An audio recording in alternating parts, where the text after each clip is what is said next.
بولوں اگر میں جھوٹ تو مر جائے گا ضمیر، بولوں اگر میں جھوٹ تو مر جائے گا ضمیر، کہہ دوں اگر میں سچ تو مجھے مار دیں گے لوگ۔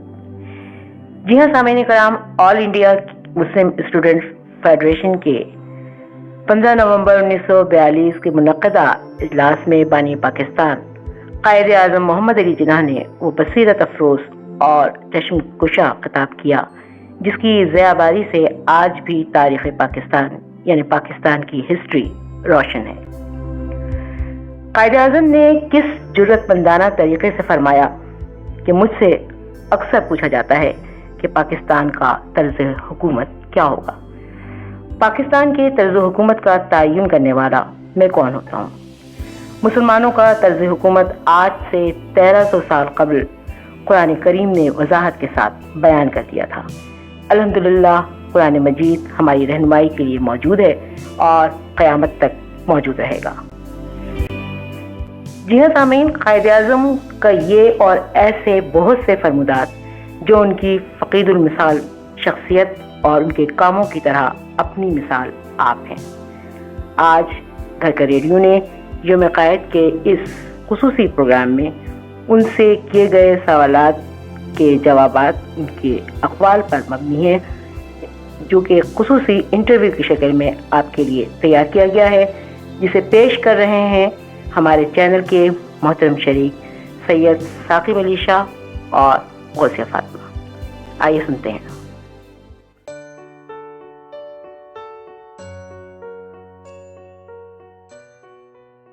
ہم اپنے کمرے میں بیٹھے قائد اعظم کی شخصیت پر کتاب پڑھ رہے تھے۔ کتاب میں ان کی زندگی کے نہایت دلچسپ واقعات درج تھے، جن میں سیکھنے کے لیے بہت کچھ موجود تھا۔ پڑھتے پڑھتے ہم نے آنکھیں بند کر لیں اور سوچنے لگ گئے کہ کاش ہمارے بس میں ہوتا تو ہم قائد کا انٹرویو کرتے اور ان سے ڈھیروں باتیں کرتے، پاکستانی سیاستدانوں کی شکایت کرتے جنہوں نے لوگوں کا جینا دھوبر کر رکھا ہے اور ملک عزیز کو اپنی بدعنوانیوں سے قرضوں کی دلدل میں پھنسا دیا ہے۔ ابھی ہم سوچ ہی رہے تھے کہ اچانک دروازے پر دستک ہوئی۔ ہم ہڑبڑا کر اٹھ بیٹھے، دروازہ کھولا، سامنے قائد کھڑے نظر آئے تو ہمیں یقین ہی نہیں آیا۔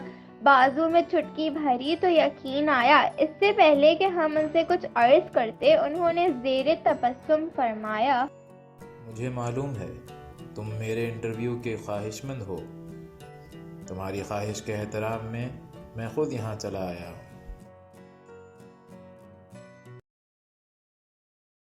یہ قائد کہہ رہے تھے۔ ہمیں یقین ہی نہیں آ رہا تھا کہ قائد کا شکریہ ہم کیسے ادا کریں، اور ہم نے کہا کیا آپ واقعی ہمیں انٹرویو دینے آئے ہیں؟ کیا ساری باتیں یہیں کرو گے؟ ہم شرمندہ ہوئے اور جھٹ پٹ انہیں اپنے کمرے میں لے آئے اور کہا کہ ہم آپ کی کیا خدمت کریں۔ میں خدمت کروانے نہیں، صرف انٹرویو دینے آیا ہوں۔ کاغذ قلم سنبھالو اور سوالات پوچھو۔ اور ہم نے فوراً کاپی قلم سنبھالا اور قائد سے سوال کرنا شروع کر دیے۔ آپ نے پاکستان کا مطالبہ کیوں کیا؟ ہم نے پاکستان کا مطالبہ زمین کا ٹکڑا حاصل کرنے کے لیے نہیں کیا، بلکہ ہم ایک ایسی تجربہ گاہ حاصل کرنا چاہتے تھے جہاں اسلامی اصولوں کو آزما سکیں۔ ہم آزاد ہو چکے ہیں۔ آزادی ہم سے کیا تقاضا کرتی ہے؟ آزادی کا مطلب بے لگام ہو جانا نہیں ہے۔ آزادی کا مفہوم یہ بھی نہیں ہے کہ آزاد ہو کر آپ جو چاہیں کرتے پھریں۔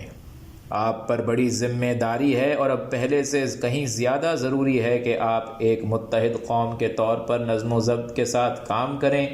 اس وقت ہم سب کو چاہیے کہ اپنے اندر تعمیری جذبہ پیدا کریں۔ سر، اسلامی جمہوریہ پاکستان میں حکومت کن اصولوں پر استوار ہونی چاہیے؟ اسلامی حکومت کے تصور کا یہ امتیاز پیش نظر رہنا چاہیے کہ اس میں اطاعت اور وفا کا مرکز اللہ تعالیٰ کی ذات ہے، جس کی تعمیل کا عملی ذریعہ قرآن کے احکام و اصول ہیں۔ اسلام میں اصلاً کسی بادشاہ کی اطاعت ہے، نہ پارلیمنٹ کی، نہ کسی شخص یا ادارے کی۔ قرآن کریم کے احکام ہی سیاست و معاشرت میں ہماری آزادی اور پابندی کی حدیں مقرر کر سکتے ہیں۔ دوسرے لفظوں میں اسلامی حکومت قرآنی احکام و اصولوں کی حکومت ہے۔ اسلام میں جمہوریت کا کیا تصور ہے؟ جمہوریت کا تصور مسلمانوں کی گٹھی میں پڑا ہوا ہے۔ اس کی مثال یہ ہے کہ مسجد میں نماز پڑھتے وقت میرا ڈرائیور اکثر میرے برابر کھڑا ہوتا ہے۔ پاکستان میں آج کل ہر کوئی الگ قومیت کی بات کرتا ہے، آپ اس بارے میں کیا کہیں گے؟ ہم بلوچی ہیں نہ پٹھان، سندھی نہ پنجابی نہ بنگالی۔ ہمارے احساسات اور طرز عمل بھی پاکستانیوں جیسے ہونے چاہیے، اور ہمیں چاہیے کہ بجائے کسی اور نام کے صرف اور صرف پاکستانی کہلائے جانے پر فخر کریں۔ ہمارا کلمہ ایک، رسول ایک، کتاب ایک۔ پھر کوئی وجہ نظر نہیں آتی کہ ہم ایک ہو کر اپنے ملک کے استحکام، مذہب کی اشاعت اور ملت کی خوشحالی کے لیے کام نہ کریں۔ پاکستانی قوم اپنے اندر کی خرابیوں کو کیسے دور کر سکتی ہے؟ آپ کو چاہیے کہ ویسا ہی اتحاد قائم رکھیں جیسا پاکستان حاصل کرنے کے وقت موجود تھا۔ آپس کے جھگڑوں اور صوبائی نفرتوں اور تعصبات سے اپنے آپ کو دور رکھیں۔ اگر ہم متحد رہے تو بہت سی خرابیوں سے نجات حاصل کر سکتے ہیں۔ دنیا کو آج امن کی ضرورت ہے، پاکستان اس میں اپنا کردار کس طرح ادا کر رہا ہے؟ دنیا میں ہمیشہ امن کی ضرورت رہی ہے، لیکن اس وقت امن کی ضرورت اور بھی بڑھ گئی ہے۔ مجھے یقین ہے کہ پاکستان دوسری قوموں کے شانہ بشانہ دنیا میں خوشحالی کے قیام اور فروغ کے لیے جد و جہد کرے گا۔ قیام میں امن کے سلسلے میں ہم دوسری قوموں سے کسی طرح پیچھے نہیں رہیں گے۔ آج ساری دنیا کے مسلمان انتشار کا شکار ہیں، ہر جگہ انہیں ناکامی ہے۔ وہ کیا چیز ہے جن کے ذریعے مسلمان دوبارہ طاقت پکڑ سکیں؟ وہ کون سا رشتہ ہے جس سے منسلک ہونے سے تمام مسلمان جسد واحد کی طرح بن جائیں؟ وہ کون سی چٹان ہے جس پر ان کی ملت کی عمارت استوار ہے؟ وہ کون سا لنگر ہے جس پر امت کی کشتی محفوظ کر دی گئی ہے؟ وہ رشتہ، وہ چٹان، وہ لنگر اللہ کی کتاب قرآن کریم ہے۔ مجھے امید ہے کہ جوں ہم آگے بڑھتے جائیں گے، قرآن مجید کی برکت سے ہم میں زیادہ سے زیادہ اتحاد پیدا ہوتا جائے گا۔ ایک خدا، ایک کتاب، ایک رسول، ایک امت۔ ہماری نجات کا واحد ذریعہ کیا ہے؟ میرا ایمان ہے کہ ہماری نجات کا واحد ذریعہ اس سنہری اصولوں والے ضابطۂ عمل میں ہے جو ہمارے عظیم پیغمبر اسلام صلی اللہ علیہ وآلہ وسلم نے ہمارے لیے قائم کر رکھا ہے۔ ہمیں اپنی جمہوریت کی بنیادیں سچے اخلاقی اصولوں اور تصورات پر رکھنی چاہیے۔ اسلام کا سبق یہ ہے کہ مملکت کے امور و مسائل کے بارے میں فیصلے باہمی بحث و تمہیس اور مشوروں سے کیا کرو۔ برسر اقتدار حکومت کا کیا مقصد ہونا چاہیے؟ حکومت کے سامنے صرف ایک ہی مقصد ہو سکتا ہے، عوام کی بے لوث خدمت اور ان کی فلاح و بہبود کے لیے مناسب تدبیریں اختیار کرنا۔ برسر اقتدار حکومت کا مقصد اس کے سوا کچھ اور ہو تو ایسی حکومت کو اقتدار سے برطرف کر دینا چاہیے۔ ہم ایسا کیا کریں کہ زندگی کے کسی بھی میدان میں ناکامی کا منہ نہ دیکھنا پڑے؟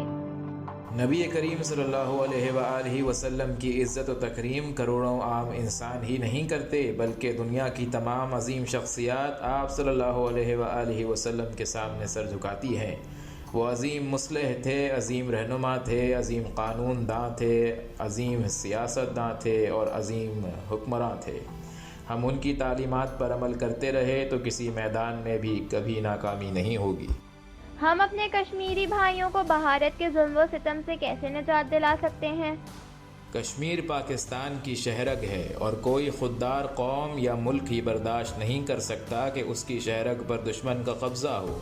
ہمیں اپنی شہرگ کو دشمن کے چنگل سے نکالنے کے لیے حکومت کے ساتھ مل کر سفارتی اور سیاسی کوششیں کرنی چاہیے۔ پاکستان کس طرح ترقی کر سکتا ہے؟ قدرت نے آپ کو ہر شے دے رکھی ہے، آپ کے وسائل غیر محدود ہیں، آپ کی سلطنت کی بنیادیں استوار ہو چکی ہیں۔ اب یہ کام آپ کا ہے کہ آپ ان بنیادوں پر شاندار عمارت کھڑی کریں۔ اگر آپ نے اتحاد و اتفاق اور صحیح اسلامی سوچ سے کام کیا تو میں آپ کو یقین دلاتا ہوں کہ خدائے عز و جل کے فضل سے پاکستان بہت جلد دنیا کے عظیم ترین ممالک کی فہرست میں شامل ہو جائے گا۔ آپ کی سب سے بڑی خواہش کیا ہے؟ میں نے بہت دنیا دیکھ لی، اللہ تعالیٰ نے عزت، دولت، شہرت بھی بے حساب دی۔ اب میری زندگی کی ایک ہی تمنا ہے کہ مسلمانوں کو باوقار اور سربلند دیکھوں۔ میری خواہش ہے کہ جب مروں تو میرا دل گواہی دے کہ جناح نے اللہ کے دین اسلام سے خیانت اور پیغمبر اسلام حضرت محمد صلی اللہ علیہ وآلہ وسلم کی امت سے غداری نہیں کی۔ مسلمانوں کی آزادی، تنظیم، اتحاد اور مدافعت میں اپنا کردار ٹھیک ادا کیا، اور میرا اللہ کہے کہ اے میرے بندے، بے شک تو مسلمان پیدا ہوا، بے شک تو مسلمان مرا۔ قوم کو آپ کیا پیغام دیں گے؟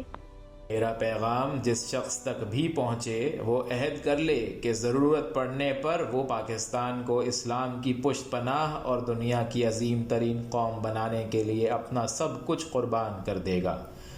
مسلمانوں کے لیے اس سے بہتر ذریعہ نجات نہیں ہو سکتا کہ وہ حق کی خاطر شہید ہو جائے۔